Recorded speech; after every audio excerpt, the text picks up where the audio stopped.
بسم اللہ الرحمن الرحیم۔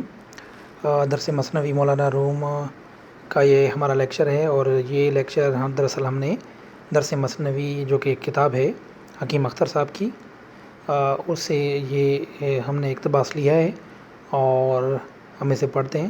اس میں دراصل مولانا صاحب یہ بتانا چاہ رہے ہیں کہ دنیا کیا ہے، اور انہوں نے جو ہے مولانا روم کے ایک شعر کی تشریح کے ذریعے ہمیں بتایا کہ دنیا کیا چیز ہے اور دنیا کی اصل ڈیفینیشن کیا ہے۔ تو یہ ہم پڑھتے ہیں۔ اچھا، شعر ہے، مولانا روم کا ایک شعر ہے، اس کے ذریعے یہ ڈیفینیشن بیان کی جا رہی ہے۔ تو پڑھتے ہیں۔ چیست دنیا از خدا غافل بدن، نیک و معشو نکرہ و فرزند و زن۔ یعنی یہ کہہ رہے ہیں کہ دنیا کیا چیز ہے، پھر آگے اس کی تشریح کرتے ہوئے بتا رہے ہیں کہ ارشاد فرمایا کہ مولانا رومی نے اس شعر میں دنیا کی حقیقت بیان فرما دی کہ دنیا کس چیز کا نام ہے۔ بعض ناداں لوگ کہتے ہیں کہ دنیا کو لات مارو، دنیا کو لات مارو۔ میں کہتا ہوں اگر پیسہ نہ ہو، روٹی نہ ملے تو دنیا کو لات مارنے کے لیے لات بھی نہیں اٹھے گی۔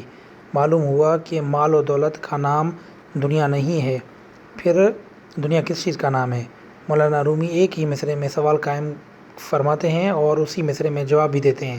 چیست دنیا از خدا غافل بدن، فرماتے ہیں کہ دنیا کیا چیز ہے؟ اللہ سے غافل ہو جانا، خدا سے غافل ہو جانے کا نام دنیا ہے۔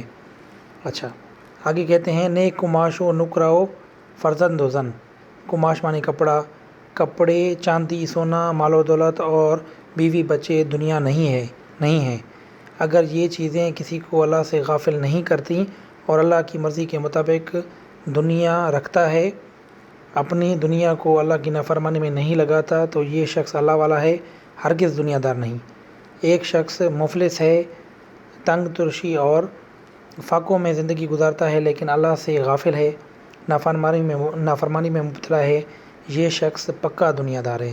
معلوم ہوا کہ عین امارت اور بادشاہت میں آدمی دیندار اور ولی اللہ ہو سکتا ہے، اور عین مفلسی اور فاقہ کشی میں اللہ سے دور اور پکا دنیا دار ہو سکتا ہے۔